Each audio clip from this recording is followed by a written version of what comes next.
Hey everyone, and we're live.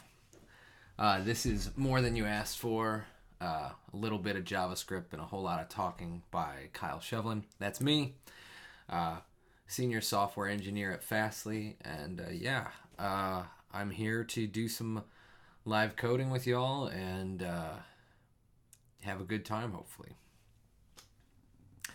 I'm going to take a minute to let the homies know on Twitter that I'm live.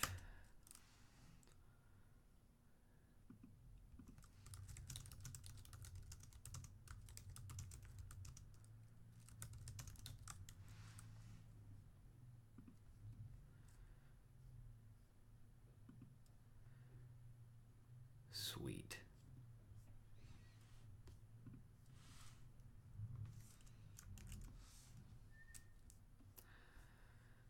Well, what I thought I would do is I thought I would do some React 101 today. I've been asked by a few people to basically go through the basics of React and how it works, and specifically trying to help people who are maybe not, maybe don't feel super confident with JavaScript, and or maybe just aren't familiar with componentized UI libraries, and working through the very core of what makes React, and helping you become useful and productive, because we all want to feel productive at what we do. So, I gotta reply real quick. Oh, hold on, Jen, you're not watching yet, but I'm sending you the link.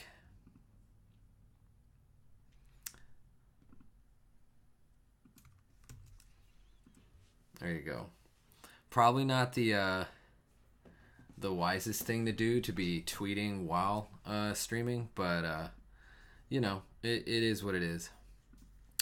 So, okay. Yo, what's up? What's up, Salt and Burnham? Good to see you, Chris. All right. Let's teach some React.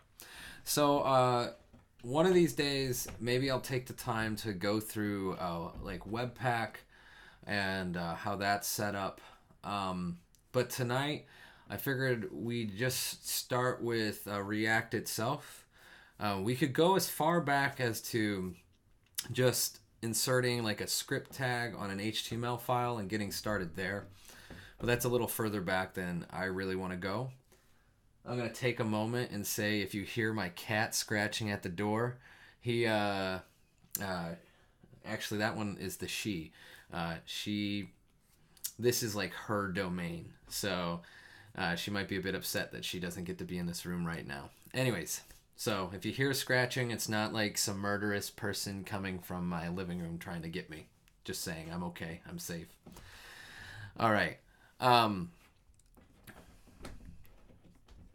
Let's do the most basic thing you can do in React. All right. So I'm going to open up, this is a file, a project I have. I built it really quickly just before the stream with a GitHub project of mine called React Nano Kit. If you give me a second, I will pull it up for you. That's React Kit. Yes, I have one named that too. But if we pull up React Nano Kit, this is a minimalistic React 16 starter kit I made, and it has error boundaries and an aux component already built in. And the idea is to be able to just basically copy the repo and be up and going. I could use Create React App, but I think in this case that might be just a little too much magic. So this is what I'm using to set this up. And I used this starter to set up this React project for us to use. So every React project has an entry file, and what I mean by that is this is the place that the app starts at. It's you can name it whatever you want, but this is like the minimum you need to actually put React on a page. So let's look through what's going on here real quick. And then from there, we'll actually get into how does React create DOM, right? So if you look at, we're importing the React project, the library, I mean, and we're also importing the React DOM library. What that is a renderer. There are different React renderers, so you can use the same patterns that you learned to write React with, and you've probably heard of React Native, and you've heard of, well, maybe you haven't heard of, but there's like React A-Frame and all sorts of renderers to render to different environments. And the one the one that we're caring about at this time is the DOM. And so React DOM has a render method, and that render method takes a React element. In this case, it's the app element, the component that we're importing. And here's where all the magic happens. Just a simple JavaScript document get element by ID. You could also use query selector. Whichever means you want to, you could use. But you just grab basically a container element on the page, and we're going to insert our whole React app into that. So with that being said, we can look at our template for this app, and this is an EJS template, but this is all the HTML we ever send down to the page unless we're doing server-side rendering, and we won't cover that for quite some time. But our HTML is very minimal, and we're going to handle all that DOM creation, what you would see in different libraries and in different frameworks, or even if you made a static page, right, you would write quite a bit of HTML to accomplish your goal. In this case, we're going to do it all inside of React. So let's dive in. Let's learn how to make components in React. So I'm gonna go to the app component. If you remember, the app component was the one that was being passed into the React DOM render method. I'm gonna blow away all of this stuff, and we're gonna start from scratch, and we'll see what we can make.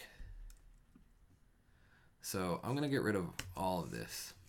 And right now, all I have is import React from React, because we need that in order to have access to any methods on React, and also to if we're going to use any JSX. I'm not going to get to JSX just yet.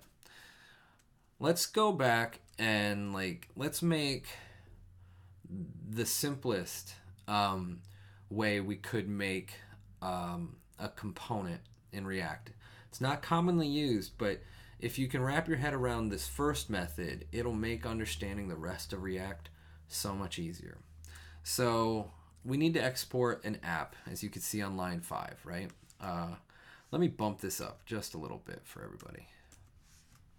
On line 5, we're going to export an app, so we need an app. So, okay, we have a const of app, but we haven't set it equal to anything. What does our app need to be? Well, the thing that makes React different than all the other libraries out there is that React it doesn't use like template strings, right? Instead, everything is really a function. Your whole entire app is actually a series of functions. And this is why you hear about people using the term like composability. We'll get into that, and we might even cover it a little bit tonight. But the main structure in a React app is actually a function. I don't mean like classes by components. I don't even mean stateless functional components, if you've heard those words. I mean that the way we create DOM, the way we go from generating something that gets inserted into the virtual DOM that eventually becomes real DOM is done through a function. So the simplest one we can do is there is a method on the React class called createElement. And createElement is very similar to the JavaScript, the plain JavaScript document createElement. It's very similar. And what it is it starts by taking a tag name. So let's do a div. And then it's going to take an object of attributes or properties. And we'll just make this for the moment empty. And then after that, it takes any number of either functions or strings below it to as its children. So for right now, we'll just leave this as, actually let's do React 101. Okay, so what this should do, assuming I've gotten everything right, it's been a little while since I checked the docs, and I told you, you don't write this very often, but this should create a div tag on the page, has no attributes, and it should put the child as, I think it actually sets as like inner HTML, the string of React 101. So I'm going to save this, and I'm going to check my terminal and see if it compiles. It compiles successfully. And then we're going to come back to our page, and I clearly messed something up. React.createElement type is invalid, expected a string for built-in components, or a class function for but got object. Okay, well, here's what we'll do. We will just, I have documentation I can look up really quick, so.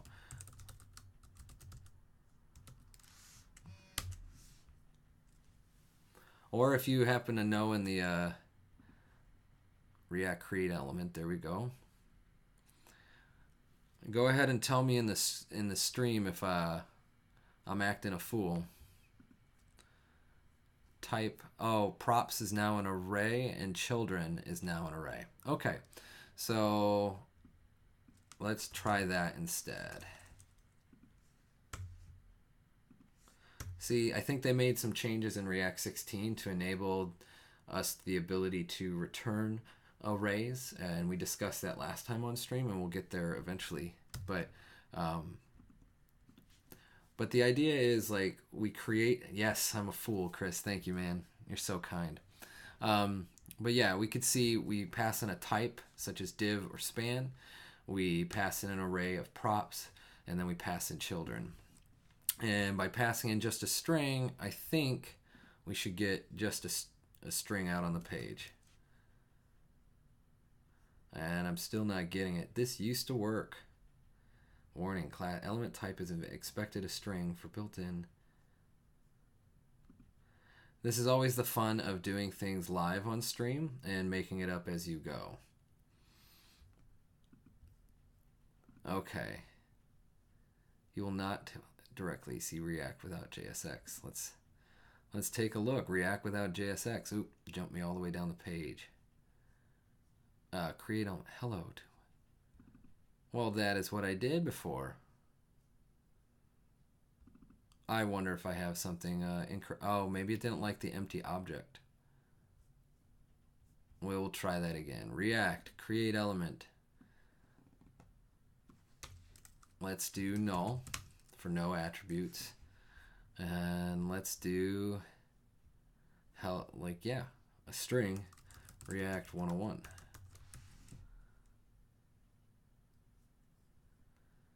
Let's see. Is there anything else that we should do? No.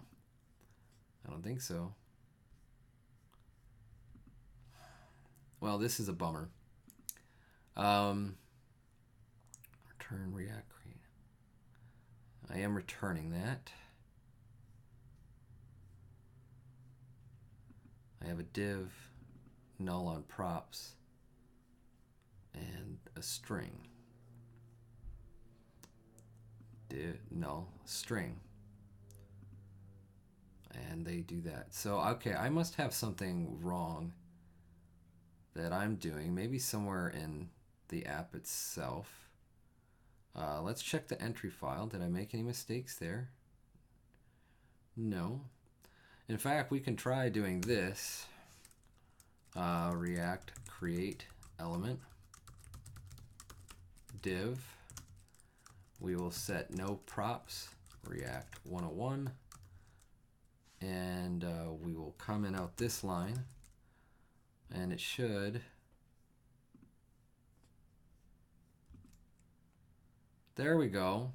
Okay, hey, it worked. 16 is sassy like that. Yeah, it is, Jen. I'm not entirely sure what happened in terms of why the import and the export wasn't quite what I expected. But as you can see, I can even bust this onto some separate lines to make it a little more legible. This is the simplest way, and maybe not simple, but this is like the most basic way of making a React component, right? We can pass in our tag. We can pass in attributes, for instance, if we want to add a class to this.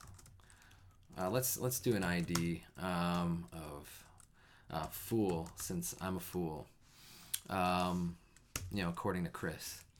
But we should be able to see, if we look at the DOM, that this is wrapped, when it loads, this is wrapped in a div with the ID of fool.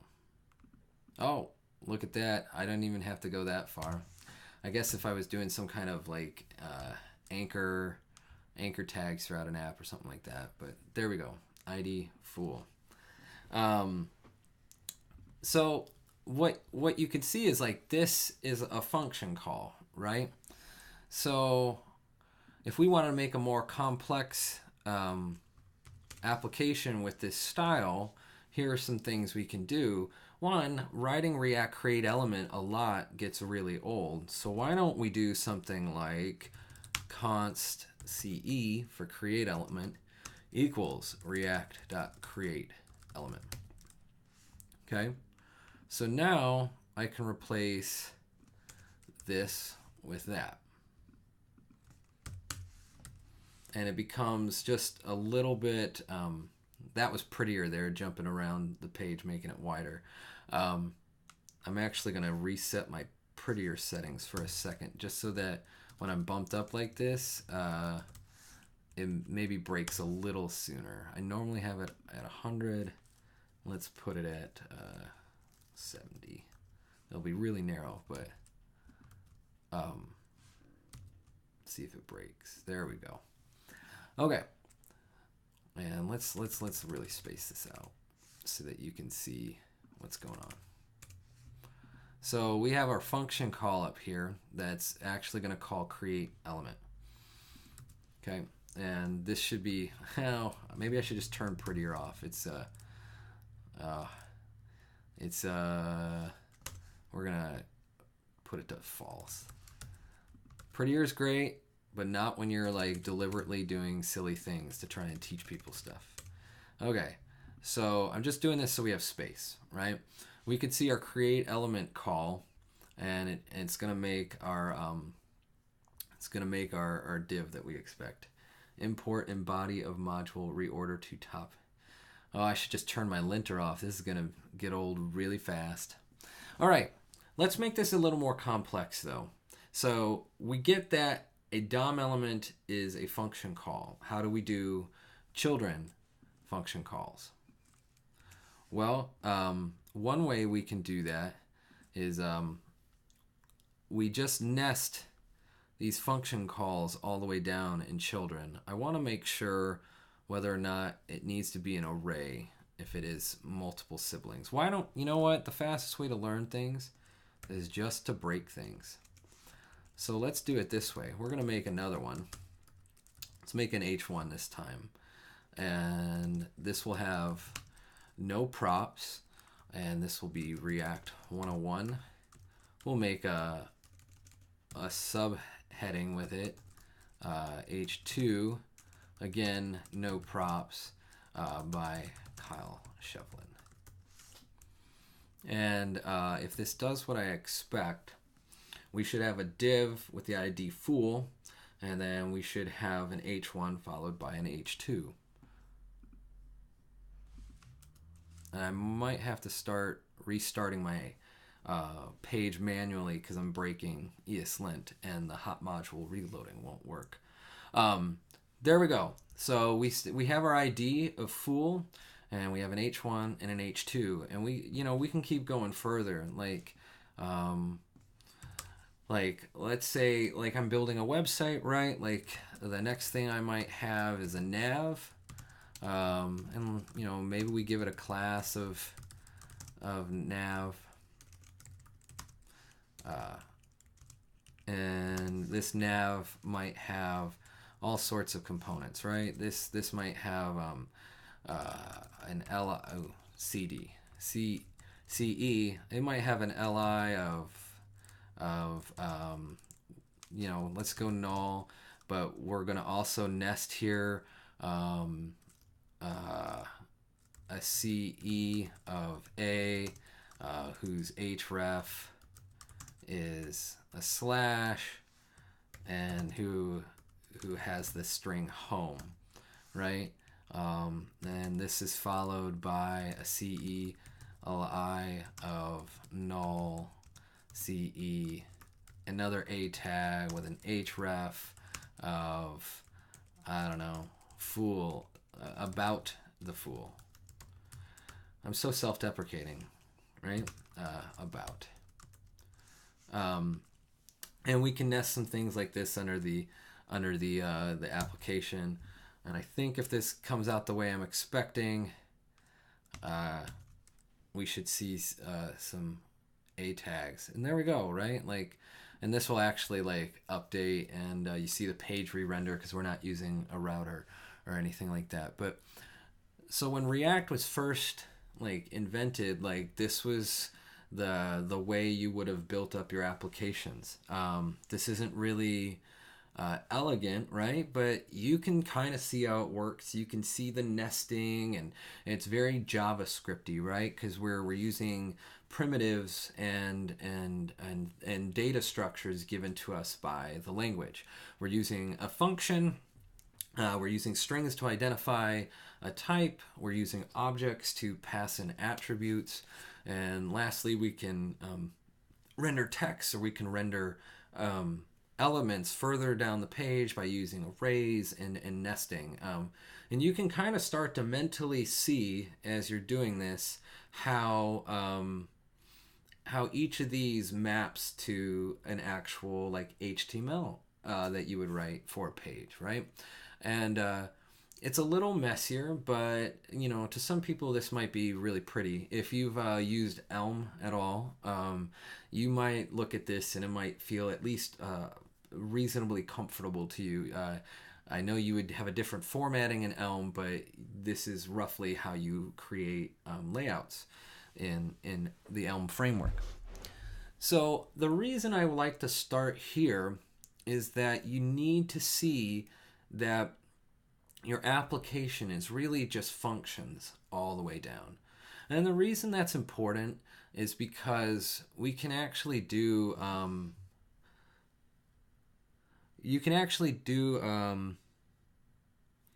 sorry, I'm getting a little I'm getting interrupted by people on Twitter about a tweet I made about punching Nazis in the face. You know, that's always a winner. I'm going to put that over here so I don't look at it anymore. All right. So back to functions. There's just interesting things we can do with functions through like composition, and you could even like make your own functions that already had things baked in. For example, I'm going to try this. I've never tried it on the fly, but I do a little bit of functional programming. And what you might see is that there are certain function calls that have some of the same stuff applied to them, like especially here in the nav, right? So what I'd like to be able to do is I'd like to be able to curry that somehow. We have our CE, so I'm going to make another function called curry. We'll call it curse. It's a curse. There we go. For curried create React element. And what we will do is this is a function that will first take a tag. It'll take props, and then it'll take children. And what it'll return is a call to CE with the tag, the props, and the children. Okay, this is called currying because we're taking a function and changing its signature from being one whose arity is a fancy word for a number of arguments, whose arity is more than one, to a series of functions that take only one argument at a time. And what we're going to do is we can actually, like these ones that repeat, we can create one called nav item equals curse, and we can basically preload arguments into it. This is called partial application, but we will do this, and it'll be a little maybe confusing, but then we can actually replace both of these with this, and I will have to move that. And if my math is right, like math is in composition and associativity, this should work. So, let's see. Okay, it did not work. I broke something. CE home. Okay, probably missed my parentheses somewhere. Yeah, I don't need this one. And I probably don't need the end one then either, do I? No, I don't. Let's give this a try.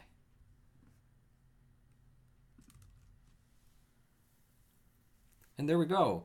It sounds kind of weird, but essentially what I've done here through this, I guess, kind of crazy function is actually the same thing you end up doing when you create components, or that you take, like, let's say a button and you create a button warning, like a modifier. Those of you familiar with BEM, right? Like when you create a modified version of something, you're really doing some form of where you've already like partially applied data to a function, and then you apply the last bit of it and you get new stuff, right? So I think this is really kind of cool conceptually to think about React as just functions all the way down, where we can do some interesting things because it's functions, as opposed to say, like the one I'm most familiar with is Ember, where the way you create DOM is through templates, which means that there's this level of abstraction between the data like manipulation that you're doing in your programming language in JavaScript and this templating language that you have. And some people say that's a positive, right? Like, because the reason you do that is to separate logic into its appropriate place and kind of forces you to try and create all the data properly here. But sometimes you just want to be able to do some programmatic things in your layout. And as we get deeper into React, like you'll start to see like the ability to actually write JavaScript inside of the render method when we get to components gives us a lot of flexibility to solve problems in the way most native to us. It's not about like memorizing an API like that's been given to you. It's about taking the native language that you're learning, and as you learn more, like applying that to solve your problems. So React got rid of objects state. State is not missing. I just haven't gotten to it yet. So let's get there shortly. I just really wanted to focus on the fact that we can make components with functions. So I think I've drilled that home. I've probably bored you guys about that, but I do think this is kind of clever. Like, let's actually like curried CE. Like, I think it's clever. I like it. All right, let's blow that away though.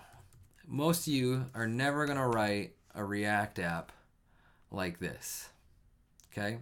But I'm just gonna comment it out for right now. Let's do the same thing with JSX, but you'll see the mapping immediately, right?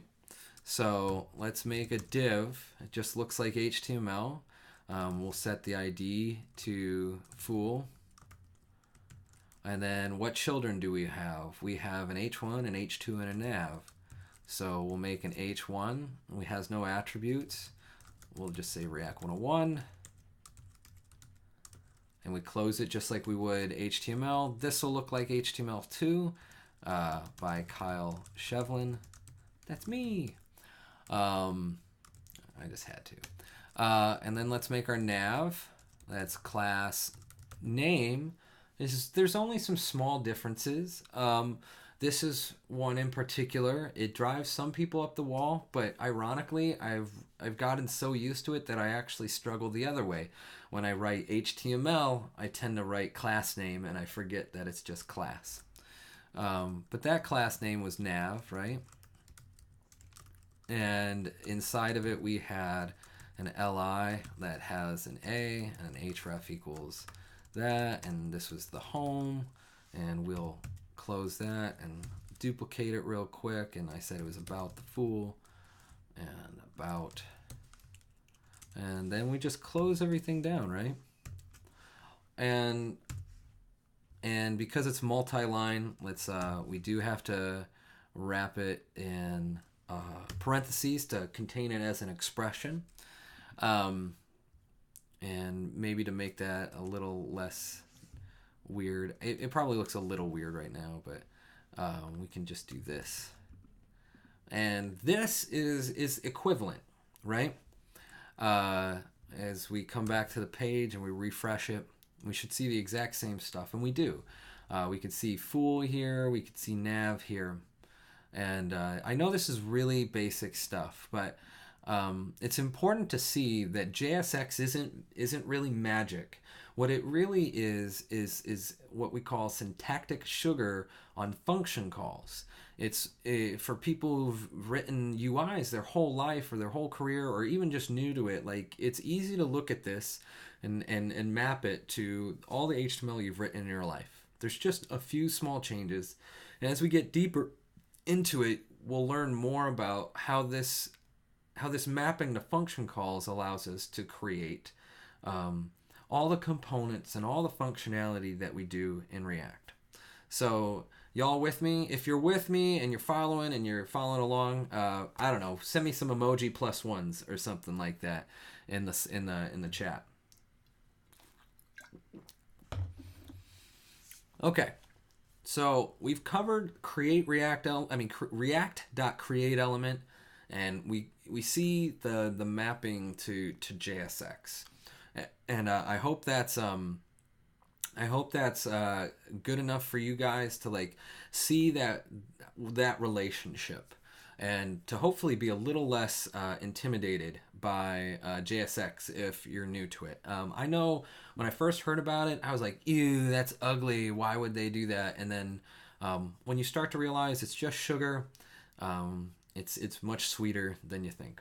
So, all right, let's blow away all this work. Jen, what the heck is that? An octopus? With some kind of, it's got, wow, impressive emoji game. I have never seen such a thing. I feel like I should be frightened, honestly. All right, let's import our app component again that you could see in the sidebar there, and let's do some stuff within app.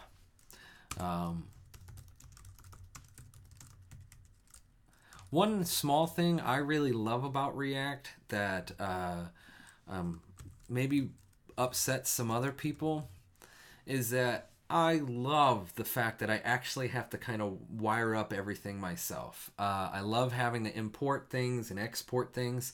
It is definitely great, Jen. That was fantastic. Sorry, just took a second to look at it. But back to my point. I love this because it means there's very little hidden from me as the developer. I find it really difficult to trace down problems when I have to go through the API, or an error might send a stack trace that's really deep in the weeds of a library. and really when maybe I just missed wiring stuff up. And this will be a bit of a tangent, but if any of you do music, I've done music for a long time. I use a software called Reason, and no, it's not Reason, the new framework made by the same guy who created React. Let me try and pull that up while I'm talking about it. I use this thing called Reason as my music creation tool, and it literally has in its UI, it has cables, like, you know, the cables I have over here connecting my mic and my instruments, and you literally patch cables around, and that's what writing React feels like to me. It's like I'm wiring cables around my application, and when I want to make something different or be creative, I just move cables to a new thing. Anyways, this is the Reason project made by the same guy who invented React. If you want to go check it out, it's at reasonml.github.io. I might dive into that at some point in the future, but I want to make sure everyone kind of understands this one well before getting into this one on stream.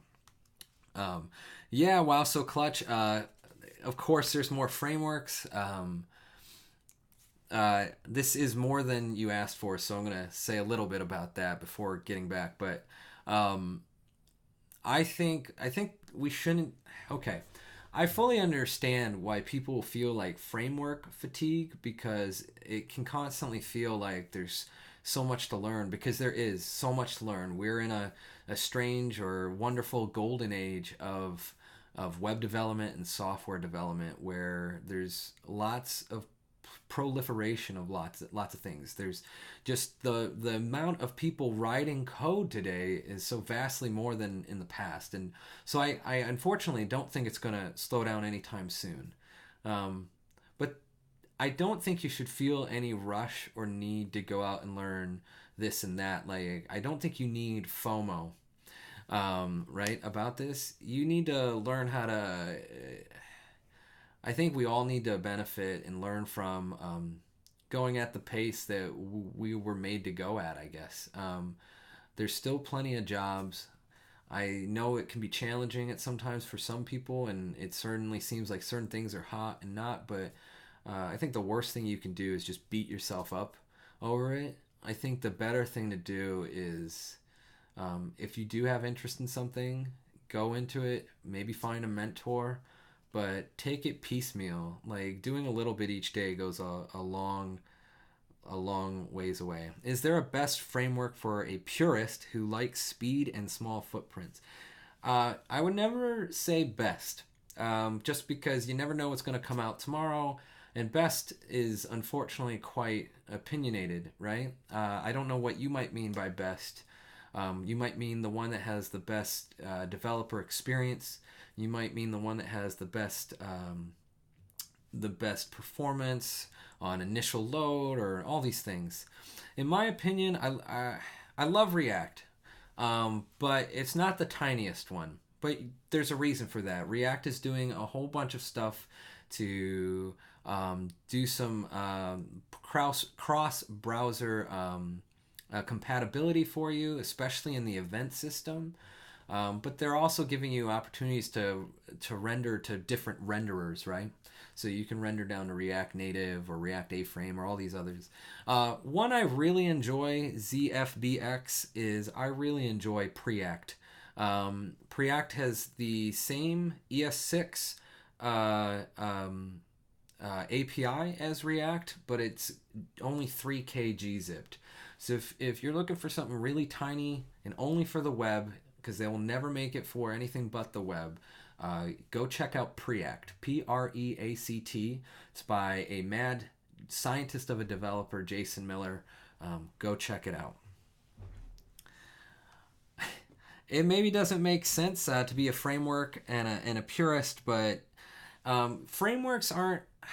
I think frameworks are really meant for developer experience, right? Like, you could call yourself a purist, but if you just end up writing a framework as you do it, that seems just kind of stubborn, right? Like, I don't think you need a framework for everything. I know Chris just did a talk on his podcast. If you haven't checked it out, I'm going to give him a shout out right now, but Tales from the Script, go check it out.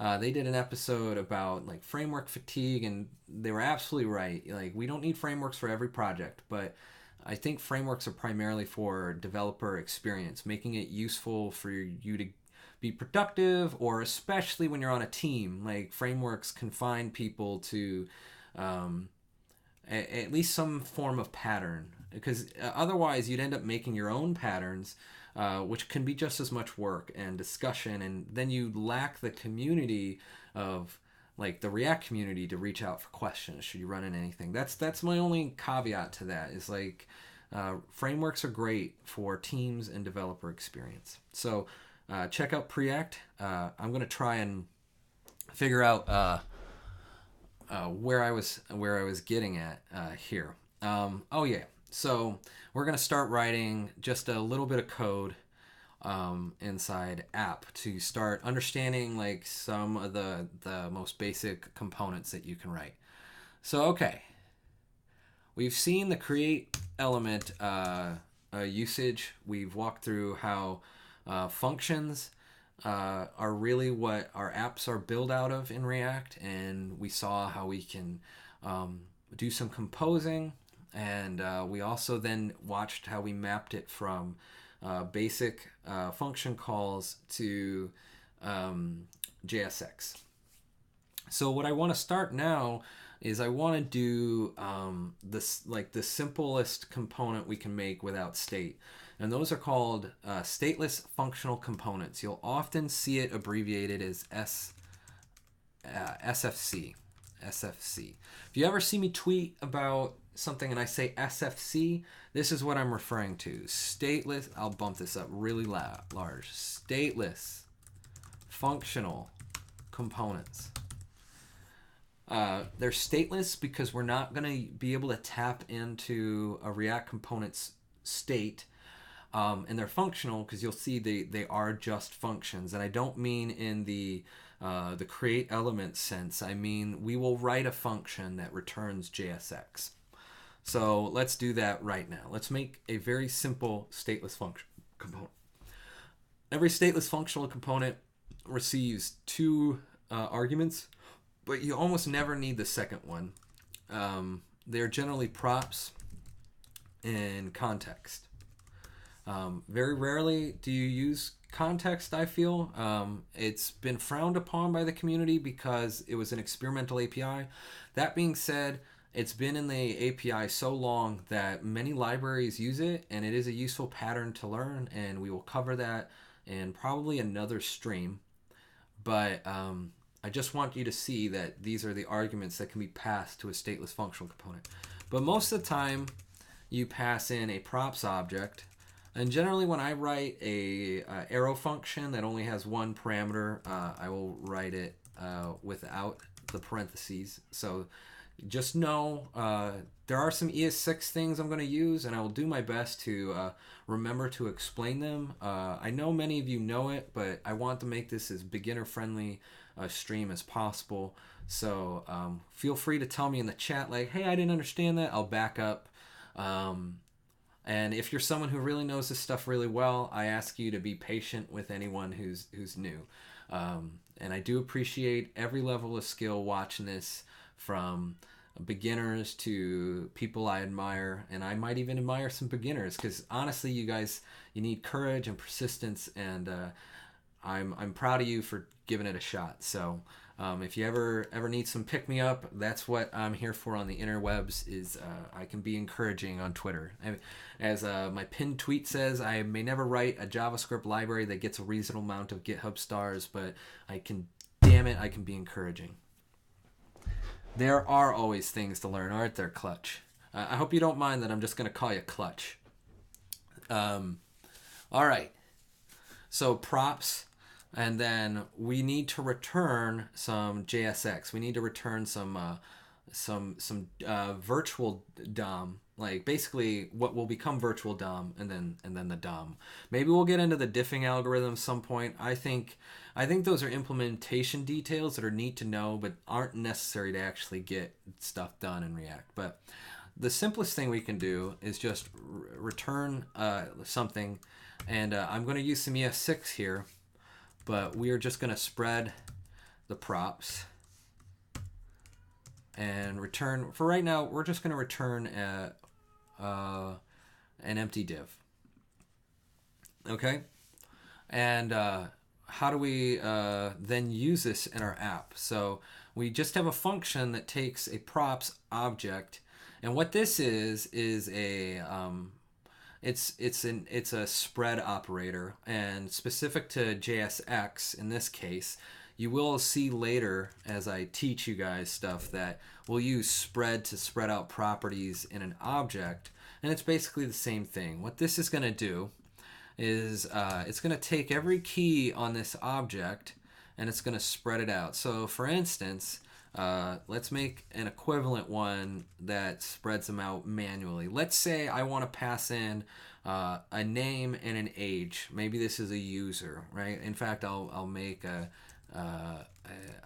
a, yeah, I won't rename it because of the imports right now, but let's do it this way. We'll take our props object. Now, if you know ES6, if you know ES6 and you understand object destructuring, so props is an object, right? Let's destructure the expected keys right off of it at this point. So we're going to destructure a name, and we're going to destructure an age property that I said would come on the object that we're going to eventually pass to our app component. Okay, and we're going to use those, and then we're going to return a div. But this would be the same as doing like name equals name. So some people might get a little, like, if this is their first time seeing JSX, I want to explain kind of what's going on here. In JSX, when we use a single set of braces, what we're doing is we're creating a place where we can put a JavaScript expression and have it evaluated. So in this case, our expression is just taking the variable that is created by this argument being passed in, right? So the name argument is on the props object we destructured. Destructuring allows us to go, instead of doing like props, instead of having to do something like const name equal props dot name and const age equals props dot age, like destructuring allows us to do this in one step. And this is in, I think, every modern browser right now. I think you can do this in ES6. I would have to look it up, so please don't quote me on it to your boss or anything like that, but you can pretty much use this out of the box these days. It's just a syntactic sugar for doing what's on line 5 and 6. Okay, so we have an argument name that's been created, this variable, and in this JSX expression, like, we're gonna put JavaScript into it. So that's where those two things come together. And why it's important to know, one, it's just functions all the way down. It's JavaScript functions, but it's also useful to know that what I'm adding to the JSX is just JavaScript. And so when you see people talk about that, that's kind of what they mean. Like, they're not just being hoity or anything like that. They're pointing out that you are actually passing JavaScript into what might as well be called your template, right? As opposed to like mapping of properties, this is direct injection. And another way I like to think about this is rather than binding between a object in your JavaScript, like Ember has Ember objects, and you set properties on those objects, and these properties are bound into the template. And so you have a mapping of a key to an available key in the component. And these are bound in two ways. If this gets updated, it updates in my JavaScript object. And if it updates in my JavaScript object, it's bound, it updates in my template. In React, here is a really key thing to get, and I might have to say this multiple times. I don't actually think of it as binding. It's one-way data flow. So we create data in our JavaScript and we pass it down to our component, and our component renders DOM. but there is nothing bound here. It's no longer actually listening. It might have a function ready to call when an action happens, like an event listener, but there's no two-way binding between these things where if I update this property will update in my component. Instead, when I make a change here and I have like an action of some sort handle it, essentially it's a circle, and this is how I think about it. A change here means I change the props I send into my component functions, my arguments, right? They're just functions. I've now changed the arguments, I get different DOM. I do something, I change the arguments, I get different DOM. And your entire application is just a set of circles doing this one-way data flow, right? Like we pass in some initial props, we get some DOM. Our user interacts, we get new props, we get different DOM. If you can get that in your head, that it's just a function that I've changed the arguments to, you will start to really unlock a lot of the I guess the whole core of React, if you can get this. In fact, I've been thinking about making a blog post about actually drawing like circles. Not like Michael Chan has a great talk where he uses circles to describe components, but I want to use it to specifically describe different sizes of state in React. You would use a spread operator and a template expression if you're using pure ES6, I think. Yes, if you were not using this framework and not using JSX, you could probably create some kind of templating system using template literals and passing JavaScript into them. So I think that would work, Clutch. If you want to go be one of those purists like ZFBX was talking about earlier. All right. So let's finish this example just so you understand the spreading of props that we have on line 3. I just pointed to my screen like you could see me point to the line. All right. It would be like this, right? Age, we pass the age argument to that. And now we would have a div with these attributes set. Similarly, if we wanted to actually display those things, you could have name. See, this is another place for a JavaScript expression, right? Name and age. And let's take this a little further, right? Like let's I'm gonna save this right now. I'm gonna get rid of this line.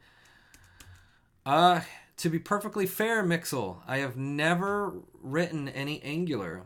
I've avoided it. I would tell you to choose React.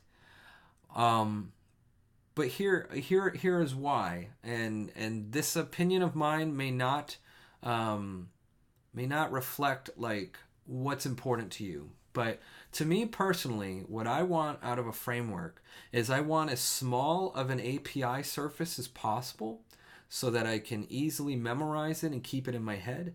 And I want that API to give me the chance to use the language I know to be expressive and to solve the problems I have. React is a very small API that is pretty easy to remember, and then it allows me to use the language that I've chosen to get good at and use that to solve my problems. Whereas things like Angular and Ember and even Vue to some extent, not as much, but to some, what they have done is they've made a larger API, so it's a little harder to keep it all in your mind, to actually know what things you need to use and how to use them. But they've made a bigger API to solve all your problems. And in so doing, you actually write less of the language that you're in. That's kind of how I look at the two things. So if you want to be able to have, it feels really free to me. It literally feels like freedom to me in React to be able to use new JavaScript features right away and to be able to just use the tools I already know and not have to spend time in docs to do that. Sorry for the digression, but I do want to be really responsive in answering all your questions. So I hope that's okay, everyone. Like I said, more than you asked for. Lots of talking. Okay, so we look at this. We have a stateless functional component that's going to expect a name and an age pass to it, and it's going to display this name and age. So if we go back to the entry file, and I'm gonna split screen this, right? So I'm gonna put the app over here, so we can see the you know what? It might work a little bit better if I do it a different way. So let's do this. Okay, so we have app here, and this is the app component. So this is an instance of the app component. If I pass name equals Kyle, and age equals just to show you to pass in numbers as a number, not as a string, you'll want to do this. You use a JSX expression, right? And we'll pass these in, and you'll see that when I load the page, we should see up top my name, a dash, and my age. Oh, what on earth did I mess up? Unable to resolve path to module app. I must have messed up. Oh, it's in the components folder. That's my bad, y'all. Okay, this should fix it. Your video threatens to overlap code this way. Just reminding you. Oh, does it? Oh, my face. Good call. Okay. Thank you. I can fix that. I just can't believe I just said, "Oh, my face" on stream. That's kind of funny. I'm gonna. Okay, just for a moment, I'm shutting off my beautiful face. I hope you're okay with that. But we should be able to find the app component now. And there, we see it. I'm going to bump this up in size. Kyle, 32. And yeah, it's very simple. You can even see, in order to handle the string part of the expressions, React breaks it out into a couple of strings. It's just their easiest way of handling inner HTML. Oh, you'll miss it, but you'll live. Thank you. I appreciate it. Now, this is what we mean by let's see how this can be reused, right? I know it's a little confusing of a name, so for right now, we can actually call this whatever we want. So let's call it a user. I think this will work. Imports don't require them to be the same name. I think y'all are actually talking to each other. Sweet. I won't try and answer everything. But if you do have questions directly to me, we'll try and work on a system where I can catch them as you're sending them. This should work. We'll refresh. And we have a user. And then maybe a basic thing we would do is we could have a div, and we could render multiple users. And we'll close off the div. And if you remember, I said you needed parentheses for the expression. But we can do Chris. I have no idea what your age is. I'm going to go with 30. If you're younger than that, I'm so sorry. Jen, I have no idea your age either. I'm also going to go with 30. Please don't hate me, y'all. You're just the first names I thought of. But we can now see how we can reuse components very quickly. We pass some props into it, and we get that's how that function calls back. That's why the other thing to know about this is this is really testable. And maybe one week we'll get into testing, but this is a pure function. If I pass in the same stuff, I will get the same thing out every single time. And we can actually build up a significant portion of our application using stateless functional components, which means we can really trust what they're going to do. We are going to pass in whatever we want to them, and we will get the same thing back. Now, just to show you, to go a little bit further, right? So we have this props object getting sent into our stateless functional component, but we've destructured a few props specifically off of it. I want to show you what happens if we pass in another prop. For instance, we can add a class name here, myself, and there's other ones we can add. You know what? How about we do this? We'll give it a class name of actually, let's just call it me. We'll give it a class name of me. I'm going to go back to one file. And I do have Sass kind of set up into this. So let's do me, and we'll do the color of teal. But, you know, we'll see that the class name will map, and if everything works the way I expect, I should be a different color. And that, of course, didn't work. What did I do wrong? Oh, no. Failed to compile. Name is missing. Oh. Okay. It's being mean to me. Not really. But let's do... I'm going to do something real quick. And we will really cover what these are later. But what a prop type essentially is oh, that's not what I need. It's type checking. And we'll set this to age. It should be a number. Okay, hopefully those don't yell at me anymore. Compiled successfully. Yay. Is my class not getting set right? It is not. Interesting.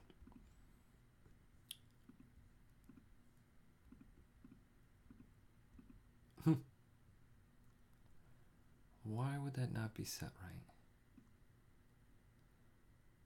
Oh, you know what? Because this is a prop, right? So let's do this.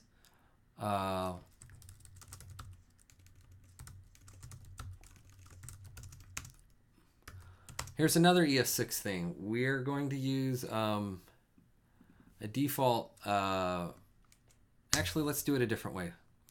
Let me pass in class name. Class name. We'll make it optional by not having it is required. And we will add default props. Class name. And we'll just make it an empty string, and then we'll just do this.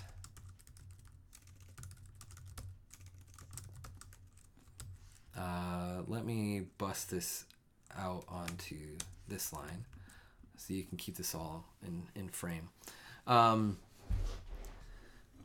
Yeah, good call. All right. Now this should take the class name. It should apply me to it. And there you go. Look, it updated in the background for me. So the suspense. Yes. So we can pass other things. And if we don't explicitly use these props in our component, they just don't do anything. As you saw, like it didn't pass the class name to it. I could put foo equals bar here, and it's not going to choke. It's not going to fail. It's just gonna blow it away. It's not going to care. And I think that's kind of useful to know too. But that's actually kind of like how functions also work in JavaScript, right? Like down here, if I'm writing a function, like I can make a function that takes multiple parameters like bar and baz, but I don't have to actually do anything with them. In fact, like a node callback or node middleware, right? Like the first argument to most node middlewares is error, and then what is it? I forget what they all are, but it's like rec, res, next, and then you always have to write if error. Return or throw error, right? And the way these functions work is like if you only pass in 3 arguments when you actually call it, it knows that there wasn't an error. And so this is kind of similar. Like we've passed more arguments, in this case, a foo that equals bar. We've passed more arguments to our function than it knows to deal with, and it just throws them away. And that's just how JavaScript works. So yeah, it's kind of nice for cleansing props. You can actually use that as you could eventually use, like, you could create a function that a higher order component. We will get in those much later. But like you could use that as a way to whitelist certain props into the base component that you actually want to send them to. So I mean, this is good stuff to know. So but as we see, we now have stateless functional components. and we have some reusability, and we see how those props work, and we see when we don't pass in a class name, it doesn't choke. It just says, oh, I'm going to get this default prop. Another way we could have maybe done that is we could have done equals this. I think that'll work. I'm just going to comment out this code, and we'll give it a try. It might yell at me because it expects default props. Oh, it compiled successfully. So yeah, we set a default, and that's why you see class, because an empty string is technically true. So maybe a better way to even do the default is, instead of an empty string, you could actually do false. I think. This is how I learn. I just try things. Oh, no, still there. Okay. Maybe null. I want to see if I can get this class word to disappear. Nope. Okay. No worries. Not a big deal to me. These are called... this is called a default assignment, or a default variable in an argument for a function, for those of you who are a little surprised by this ES6 syntax. Like in the old days, you used to have to write a function that took an argument that was optional, and you maybe needed a default setting. You would have to do var bar equals bar or something. You'd have to set it to that. Now we don't have to do that. Functionally equivalent is function foo bar equals this. And then you don't need that next line. So when you see that's all that is. Sweet. So, okay, we've destroyed what our app component is, but we've gotten to see what a stateless functional component is. It's just a component that takes some props and returns some markup that uses those props. I'm going to quickly scroll through all this. Didn't apply. Yeah, Mark Recon got that. Can I even scroll this? Oh, no, I can't. Oh, man. Oh.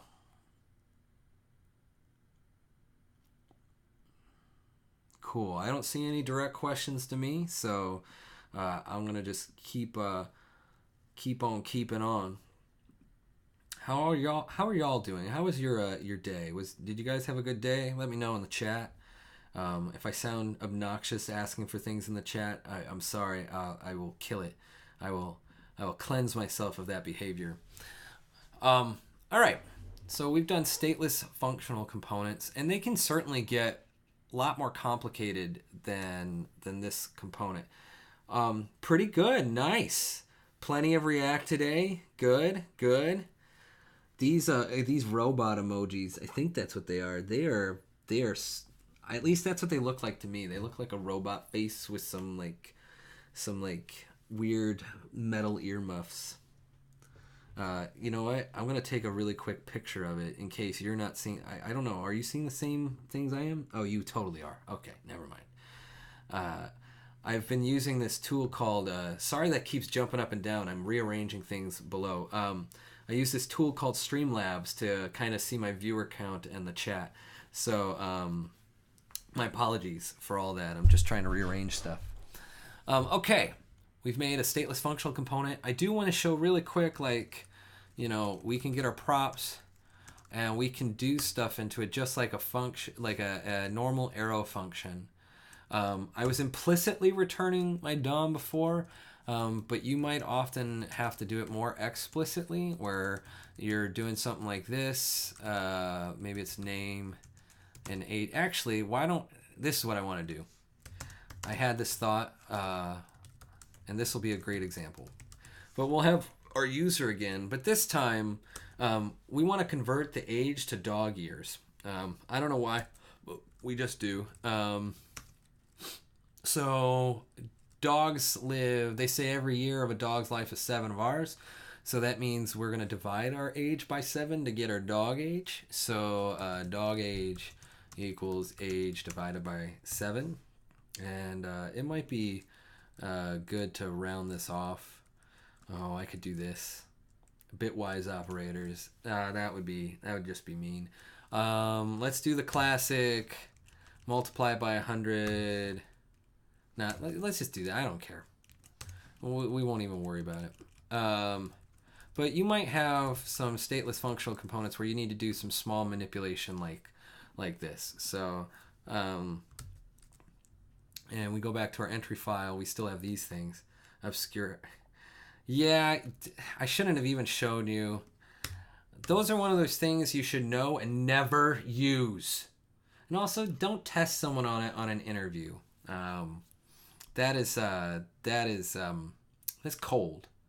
Test people on what they're actually going to work on. Don't test them on like trivia. It's not going to actually help you find the best person for your team. It's going to help you find the person who loves obscurantism, right? So, anyways, rant over about that. If we refresh the page, oh, it's got all those warnings. I shouldn't have gotten rid of them. I'm such a bad person. I'm gonna do this, and then I'm gonna back up, undo, get it all back. Come on, faster. Okay. And then I'm going to replace this with what there we go. That should work. And props is defined but never used. Oh, silly me. Props.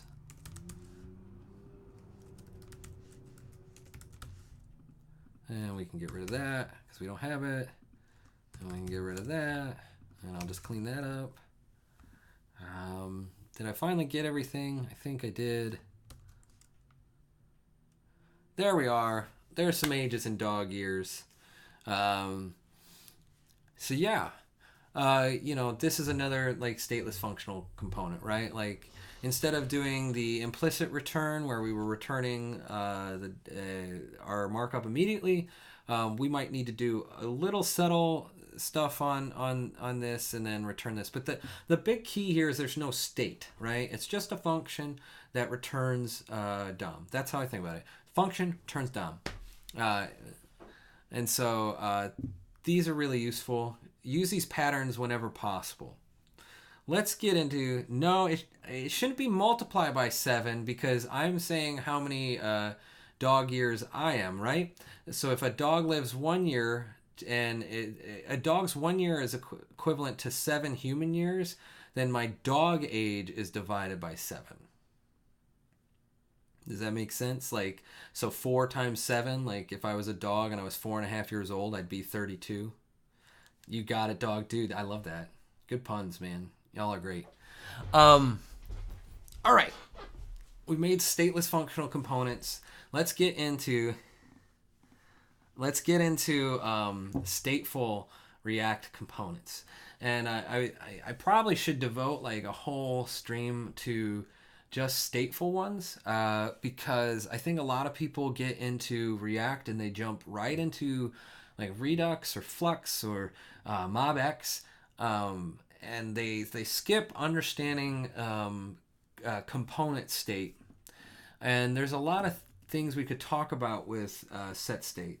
So I think what I'll do tonight is we'll do a brief introduction, not a brief, but we'll go into a very simple stateful component, and then maybe next week I'll circle back around and we'll talk about some other patterns within stateful components that are useful.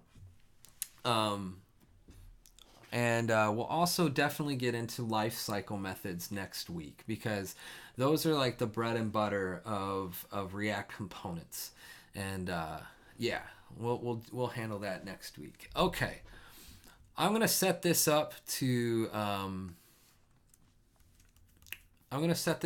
be our actual app component and just accept children, and so we can pass children into it and render our application. So I should be able to do that with this. We're just going to take children. We're going to return a div, and we'll give it a class name of wrap because it wraps our whole application. and it'll render whatever children are given to it. Actually, we don't even need that because I will actually import the children directly into this file now that I think about it. And that way I don't have to actually change the entry file. And so for right now, it's just a wrap with nothing in it. And because it has no props, we don't need prop types. And this should, then we don't need our styles either. I do like the color teal. It's good stuff. And let's close that file. All right. And then we can get rid of this. And we can render our app. All right, we're back to a blank slate. And we're going to make a new component. And we'll call it my Stateful component, because I'm really great with the names. And I will walk you through how to, basically all the things you'll probably need to import to make a stateful component. I recommend maybe making a snippet for yourself or something, because this can get tedious over and over again. But we're going to import React. Anytime that we use JSX, React has to be in scope. That's necessary. At some point we'll talk about data and we'll talk about container components, and you might not always need React in those because you'll just be passing data to whatever children you have. But anytime you have JSX in your component, React needs to be in scope. So we bring in React. One thing we can do with this is we can destructure. Remember that from before. We can destructure the component method off of the component class off of React.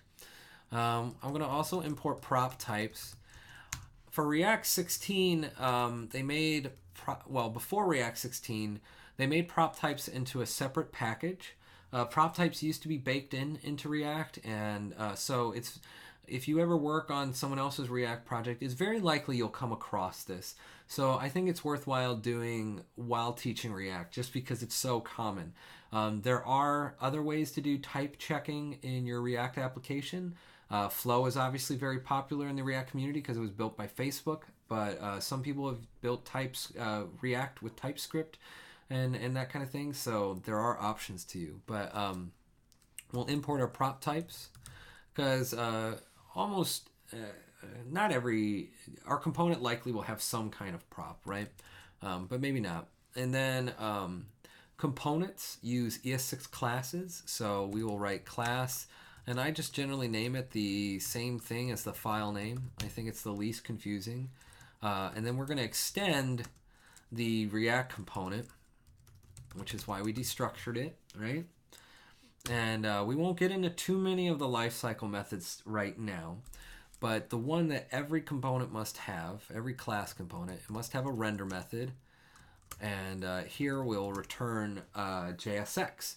Or, for right now, it is perfectly legitimate to return null in a component. It won't display anything, it won't show up, but I call these renderless components. You can go to my blog at kyleshevlin.com and look up an article about renderless components. These can be useful for updating state throughout your app that doesn't have any UI mapped to them. I'm only doing this for a brief moment just to finish writing the file, and then we'll actually return something. But and then we want to export our default my stateful component. You'll often see people do this instead. Perfectly legitimate. It's probably even to some degree there's no difference in terms of like how it exports. To me, I actually just prefer to do the bottom way, like this way, because once you get into using state management tools like Redux, you sometimes will be, or you write higher order components, you'll be wrapping your exported component in like a function, like for example, React Redux is a package to connect Redux and React, and you need to connect them to your store. And so by doing it down here, I can write my component up top, and then I can still manipulate it. It would be really ugly to try and do something like export default connect, and then wrap the whole class. That wouldn't be pretty to me. And so that's why I do the other way. Just thought I'd explain that really quick.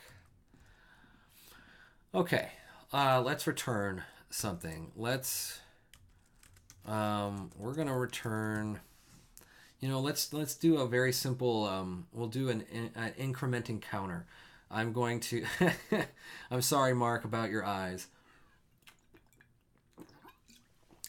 Let's make a really simple counter. We'll just have a button. Every time we click the button, we're going to increase a number that we're going to hold in state. Okay? So we'll kind of see how to do this really easily. So let's make that really quick. We're going to have a div, and we're going to say this.state.value. We're going to want to display our value, and then here's a nifty little trick.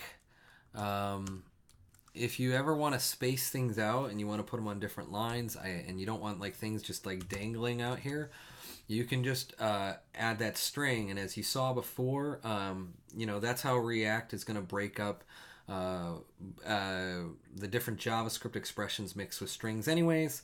So this can be kind of a clean way to do it, but we're going to add a button, and on click, we will do this the simplest way possible right now,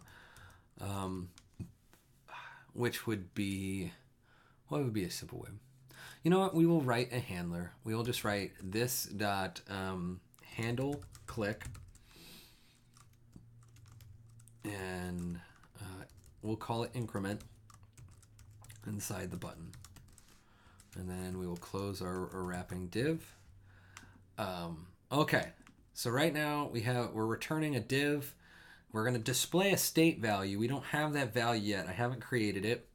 And then every time we click the button, we're going to call a function that I also haven't created yet, or a method, I should say, called handle click.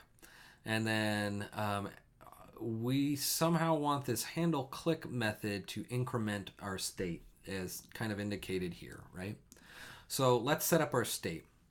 I'm going to show you a more classical way to set up state in the constructor of the class. And then next week, I will show you how to use the Babel plugin, the transform class properties, to not need to use the constructor to set up state. But this way, in case you come across code that was probably written in the last year or so or more, maybe 2, you won't be surprised. So every class has a constructor, and this constructor takes an argument of the component's props. I'm going to pass it in just to show you. You don't actually need this if you're not going to use props to set up state or anything like that. Every time you call the constructor, you do have to call super. And what super does is it ensures to call the constructor on the class you're extending. So it'll fire this one to ensure all the setup necessary for a component also gets set up. And that argument, that function requires the props, because as you can see here, right, it's almost pseudo recursive, right? Our constructor needs props, so if we're going to call the constructor on the superior class, it also needs the props. So you'll see that. And then our state is simply this.state. It becomes a value on our class, on our instance of our class, right? And we'll make an object. Any recommended resources for learning ES6 classes? So, if you can afford it, Front-End Masters subscription, Kyle Simpson's courses on there are really great. All his books, though, are free on GitHub. They're called You Don't Know JS. And he goes through classes. Classes are essentially a syntactic sugar on what we could already do with constructors and prototypes. So, that's really all it is. But yeah, check out the You Don't Know JS series if you want to learn more about some of the fundamentals of JavaScript and ES6 especially. I think he has one that's like ES6 and beyond, so he should be able to cover classes for you.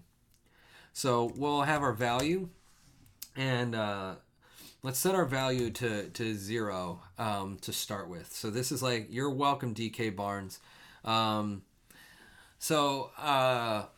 Our value will be 0, and we're gonna add to it each time. Okay, one thing to know about classes, DK Barnes and anyone else, is you don't put commas between the methods and the lifecycle hooks and all that.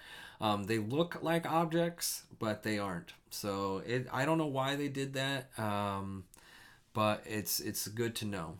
So let's now write the handle click method that we need to write. Okay, so handle click, it takes an event. We won't actually do anything with the event. I just want you to know that it takes the event, in this case the click event. Yes, EvilSoft.js, you're right. So a constructor is essentially like when you used to do like new like constructor, right? And you'd pass like an object in or something like that.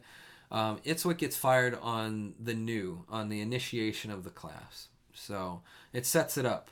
This is why we can set our state here, and our state is then encapsulated to each instance of the component, and it's not shared. Yeah, Avezki, I hope I pronounced that right. I will explain super again. So essentially, React in their library has a class component, right? And it has some setup on its constructor. Someone just asked about constructors, and if you've written like a class function, like you might have written something like this in the past. If you're familiar with ES5, you might have written like var person equals a function that takes a name, and this dot name equals name, and then you would have done new const Kyle equals new person Kyle. Okay, so this is called a constructor function, right?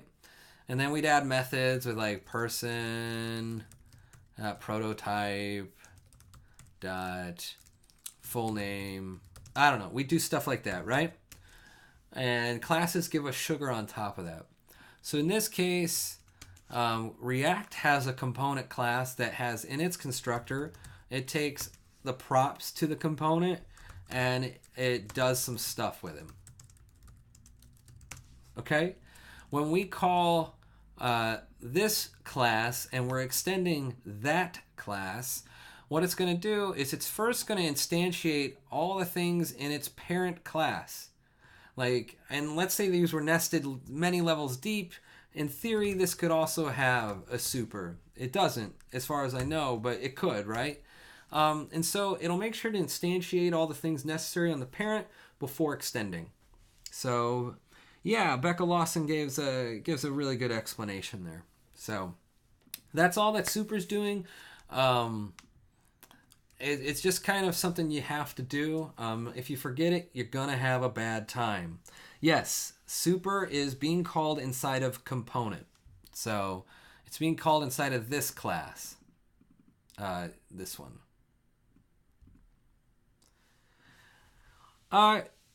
It makes sense if you understand how the inheritance works, right? Like, my stateful component is an extension of component.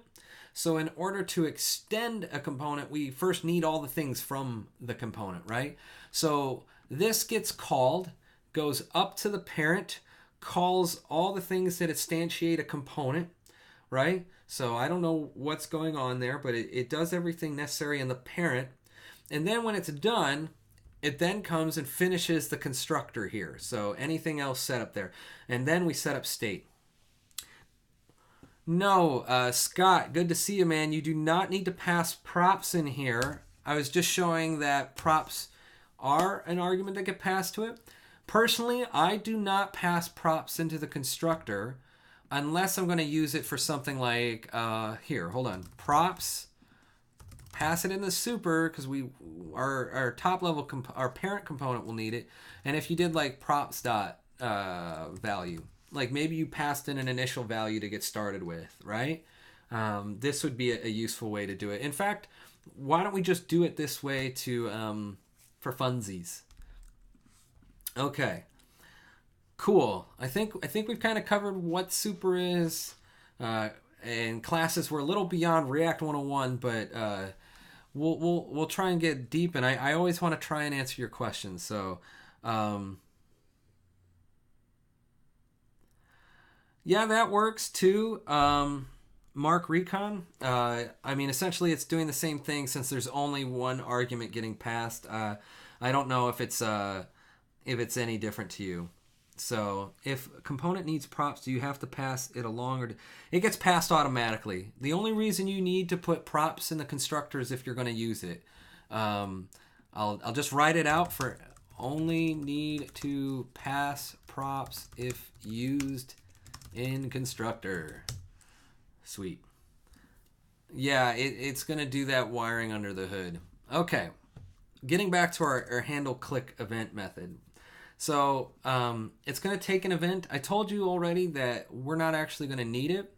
What we're going to do is we're going to call a set state method, which knows to update the state on this instance. So we'll call this dot set state, and we will use what's called the object signature of set state. There's a function signature. I'm going to save that for next week. But essentially what we will do is, in this case, we're going to set value, the same key, right? We're going to basically, we're going to merge in a new object onto state. We're going to set the value as this dot state dot value plus 1. So that's how we're going to increment that. In fact, maybe an easier way to see this, so it's not, I mean, this makes sense to me, but just in case, we'll call it new state, or new value equals this dot state dot value plus 1, and then value equals new value.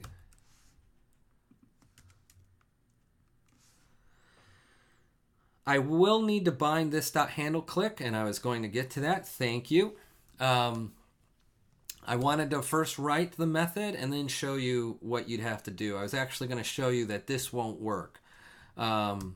So we have our method, and it's called this dot handle click here.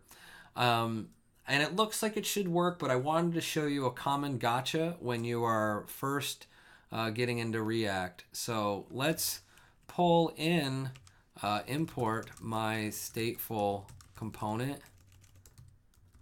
from my stateful component, and we will put it here, my stateful component, and we'll set the initial value to 13. That's one of my favorite numbers.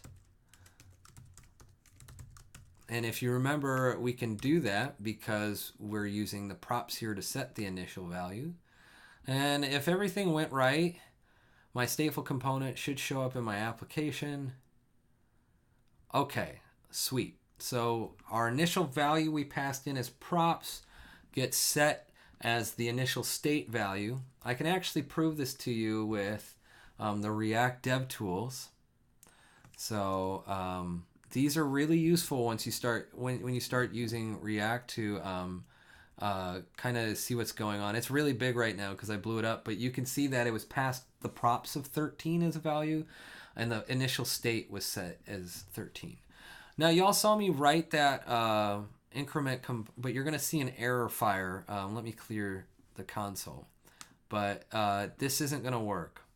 And it's going to say, oh, it doesn't have the actual, okay, cannot read property state of undefined, which means we're calling the method, but it doesn't know what this is, right? So it's calling our function. It figured that out. It's calling this. In fact, we can make sure we can clicked. We can put it there like that. It's no worries. No worries about ruining everything. Yeah, I don't think you ruined anything. I'm glad. This stream is going to be for all levels of learning, but mostly focused on beginners. So, if you're able to help the people out who don't understand, all the more power to you, and I really would appreciate it. So, thank you, Evil. Don't worry about it. So we should see clicked, right? So we see it in our console. We know the method's being called, but state is undefined because this is not bound properly to this method. So what you have to do when you're doing it with this syntax, and I said I would show you a new one next week, or maybe I'll show it to you this week if I have a little time. I might have a little time, but we will bind this by setting a new method in the constructor. Oh, I want to call it the same thing. This dot handle click equals this dot handle click dot bind this. So it's setting this method on this component as the method, the same method, but binding the this inside the constructor. So it's bound to this component, not some other component. It's a little confusing. Honestly, if you memorize this right here, this pattern, you'll do just fine. But now the value here will be correct, so state will be correct, and we'll be able to see our state update. So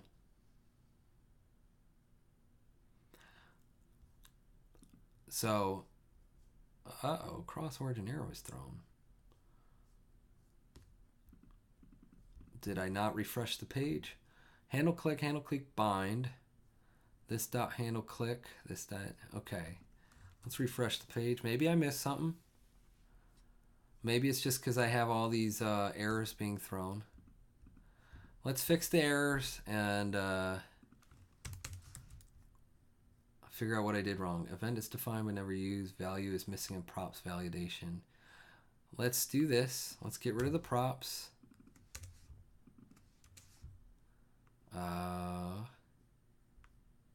I am exporting it. Okay.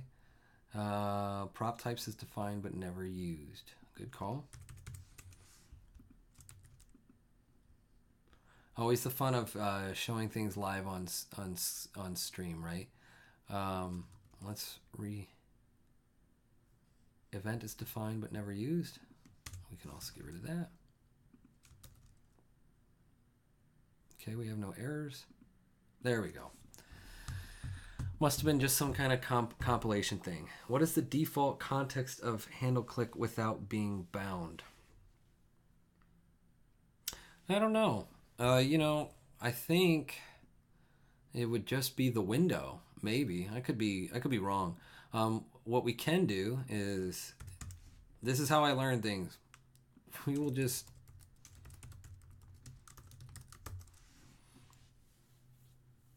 it says it's undefined, right?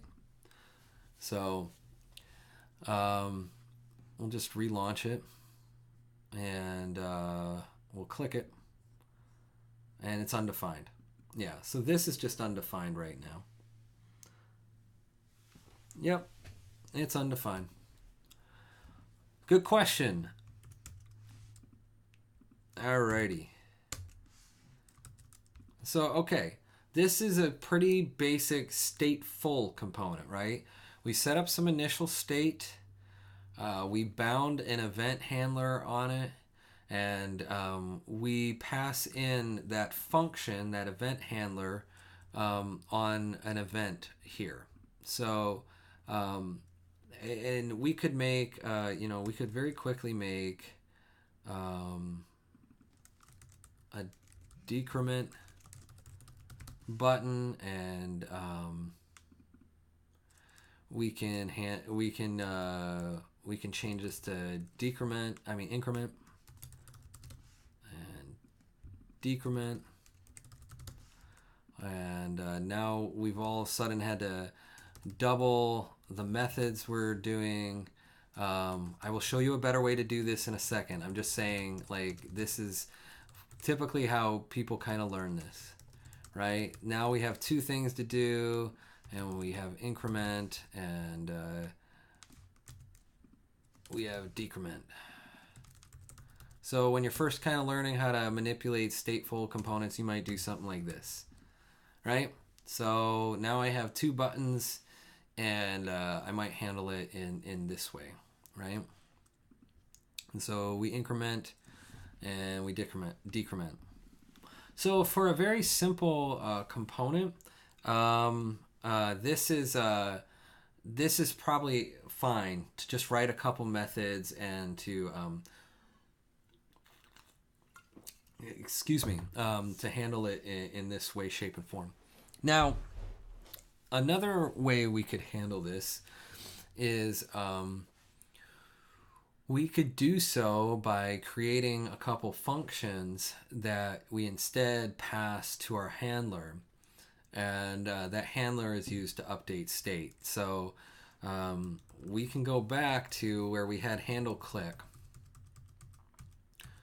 And I could be just a little tired. I'm not sure if this is really the best way to teach this. I'm kind of making this up as I go. But we can have an increment function which will take a state and it'll return, in this case, value of state plus 1.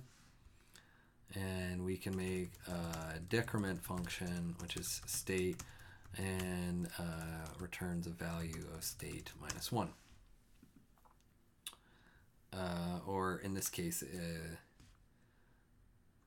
I think I have to do state.value, actually. And what I can do is here, instead of calling increment and decrement, we can pass it to this dot handle click in both cases. But what we'll do is we'll wrap it in an anonymous function, and we'll pass the function to it to be called as something inside of that function itself.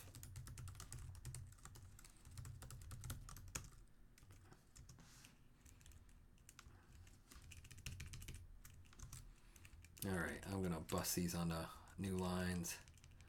It's get a little hairy, a little hard to see. And did I not close something? I did not close something. There we go. Okay, so now we've got some anonymous functions that will take this, and what I'm actually gonna say is we're gonna call a function here, and our function needs to take state. So this is gonna get kind of cray-cray, but I think this should work. So we're passing a function to our handle click. Might help if I spell it right. We're passing a function to handle click.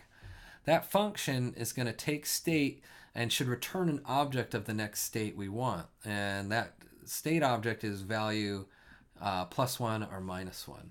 So this is a way we can dry up the code a little bit. Hey, Dirty Law. We're not making anything specific. I am teaching like React 101.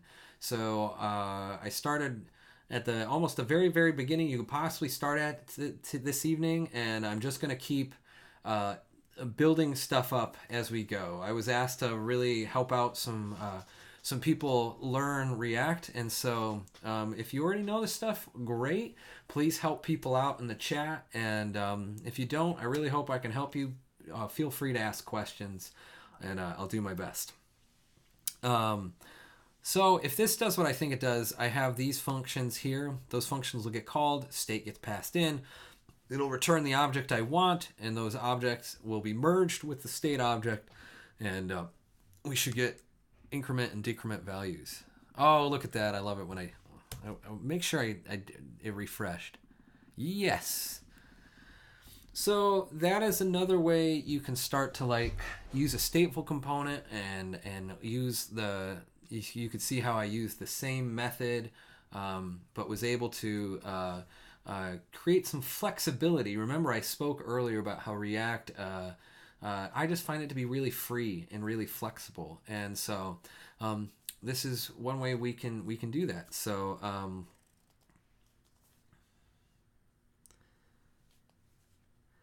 Becca Lawson. So function just tells JS that a function. What I'm defining to myself is that I'm passing a function into this method now. No longer is this method receiving the event. In fact, the event is actually here. This is the event. So like if I still needed access to the event for something that you did, you could do this, and then you could do this. Does that make sense? So if I still needed access to the event, like maybe I needed to pass eTarget.value or something like that, that's how you could do something like this. I do a lot of I don't do a lot of, but I do a reasonable amount of functional programming. So I really love passing functions as first-class citizens into other functions.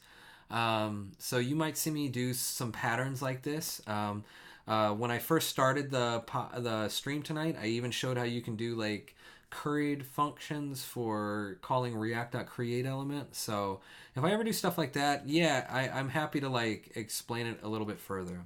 Faithful follower, do you always keep all event handler in the component class, or can you extract away somewhere if the class gets too cluttered? You could totally abstract it away.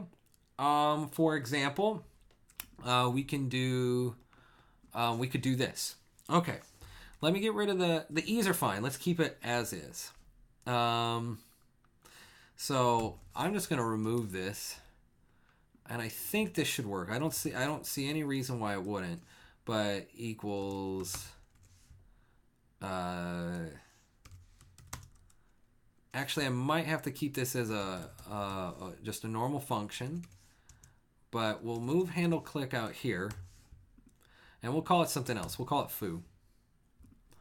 And then this could probably work like this. So we've abstracted the event handler into a different function. We've pulled it out of the class, but we are going to call it here in the constructor and bind it to handle click on this component. And so this handle click should still work, right? So I hope it works. Not a number. Okay. Well, let's debug it really quick. This is oh, that's why. State this dot state. It's because I was talking about what you can do with the event, and I didn't do anything with it. So this should work now. Oh, no. Let's try one more time. Just make sure I didn't do something wrong. Okay, I did something wrong. What was I doing before? Bind this. This dot set state should call set state in this component. This dot state dot value.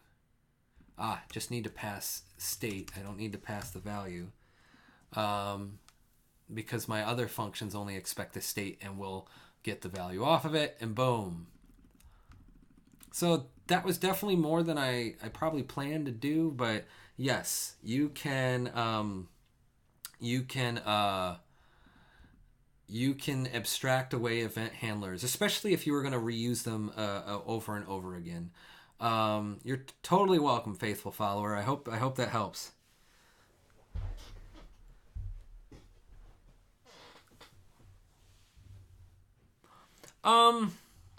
So yeah, EvilSoft, I wasn't really caring about the function order, like the order there. I don't disagree. It might be worthwhile to do it the other way, especially since it would be easiest to partially apply a function ahead of time. So definitely probably would put the event as the last parameter. I was just doing it really quickly to show Becca Lawson where the event was in this anonymous function and how you could pass it to your handler and then like use it. So I wouldn't call it an IDE. I use Sublime Text. I've been trying to do some other things. I've been learning a little Vim and a little I've been trying VS Code, but I'm just so used to Sublime Text, and I have it set up the way I like that it's kind of painful to try other things. Developers, we get in our own habits. I've got 10 more minutes that I'm going to stream. I'm going to stop at 10 o'clock and spend the rest of the night with my wife, who is so gracious to let me to do this. So if you have questions, feel free to send them at me in the chat. And I think that's what I'll just spend the last 10 minutes doing is going over your questions. Mark Recon asks, what Slick Sublime theme? Let me pull up my preferences. It's Oceanic Next. I'm gonna put it full screen. I'll maybe make this a little smaller. So I made a slightly modified theme for it to make sure that objects here are like a good color. They used to be green and they would be the same color as strings, and it would be really bad. Masterful Play. I will show off Redux in a few weeks. I love Redux, and I'm totally glad to teach you all how to do that. For those of you who want this specific theme, you can go to let me find it. I have a GitHub repo just for it, for Sublime Text. So it's just the theme file. You can just add this in your somewhere in your Sublime Text folder. I might have put instructions in the README, but you can have my theme if you want. This is the color syntax. This is a syntax highlighting. The theme itself is Agila. Let me type that. I can't get Alfred to show up. Oops, sorry. I use Alfred and it is not showing up on this monitor. So let me do it this way so you can see it. I'll bump up the console. The theme is Agila. That was really, really big. But that's the theme, Agila. You can find it with package control for Sublime Text. So let's try and get this back to a reasonable size. That seems about right. Cool. Do you guys and gals, I really need to work on that. I want to be inclusive. If I use guys, my wife told me that I should say it's the Californian use of guys. Where it's just everyone, but I do want to be inclusive. So friends, if you have any questions, please feel free to ask. Masterful Play, I want to reiterate your question. I love Redux and I think it's useful, but since this is React 101, I want to make sure everyone understands state. And next week we're going to work on how we can use state and pass it down through props. And it's going to be slow, but I find a lot of people jump ahead to Redux without fully understanding how to use set state and component state to get their stuff done. React Create class is deprecated, faithful follower. It was deprecated. The warning was put into 15.6. And if you use version 16, which I'm using tonight, it is deprecated. It's not there any longer. It certainly was nice in some ways, but the team favored ES6 classes and thus chose to deprecate it. So good to know. Yeah, so I think the only things you really let's go over that really quick. I think the only things you really need to know, I'm going to make a new file really quick, and I'll set the syntax to JavaScript. But if in the past you could do const my component equals React.create class and pass it an object, right? Because that's what this was. And so there's a couple differences. Classes don't have commas, remember, as I said. Objects obviously do. You need to comma separate everything.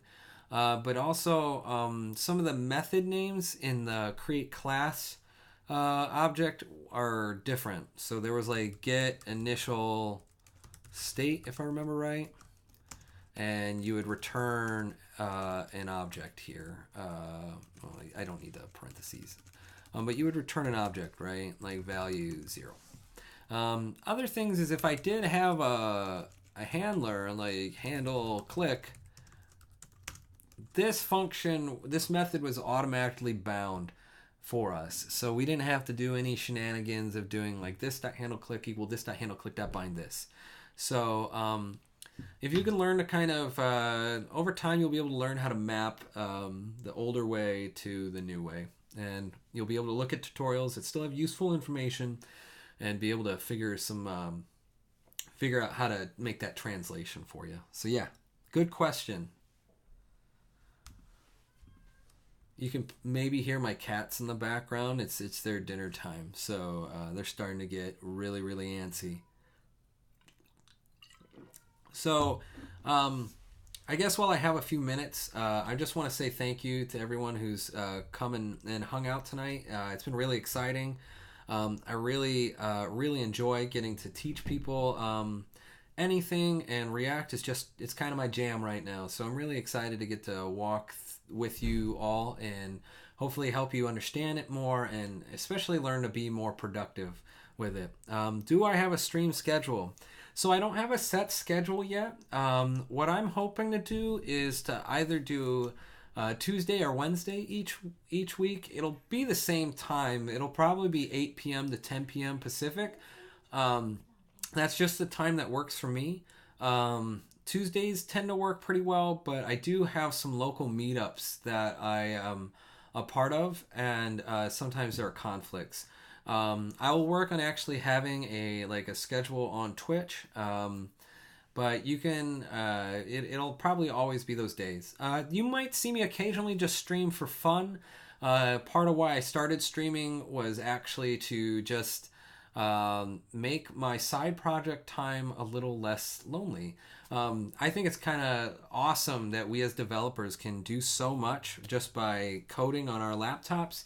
But working on things alone at home can frankly be a bit challenging from time to time. I'm sure all of you have felt it once in a while that coding can be isolating. And so I kind of thought I might just work on side projects and talk about it as I stream. So if you ever see me on a random night, that's probably what it is. But I'm going to try and focus the Tuesday or Wednesday day on React 101. I think there's enough need for people to learn it. So yeah, that's my schedule right now. I'm sorry it's not more concrete.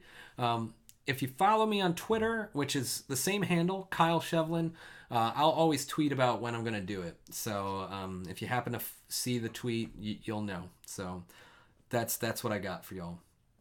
I'm going to stick around just a couple more minutes. Once again, thank you all for listening in tonight. It's been a lot of fun.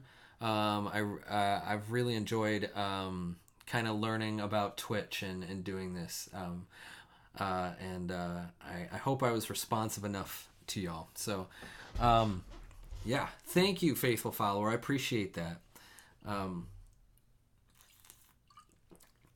So, seems like we got a bunch of people here tonight that are new to React, and that's great. I think once we get through some of the really basic patterns, you'll be able to be really productive and be able to build really fun and creative things. I know for me, it only took a little bit, maybe 2-3 weeks to really kind of nail down enough patterns to just be able to build entire websites and applications with it. So I think the same thing will probably hold true for all of you. It just might take a little bit of extra effort to kind of get that in your head. Well, I can hear my little hellions scratching at the door. So I'm so sorry, but you'll have to forgive me. I have to go hang out with my wife and my cats and feed them, make sure they're happy. It's been a great night coding with y'all. I'm glad we were able to cover so much material, and we'll be back sometime next week to talk a little bit more about set state and some fun functional things we can do with it, and I'll definitely have more material for you guys. Mark, thank you. It was great. Scott, have a good night. Anyone else I missed, thank you all. Good night. I'll catch y'all later.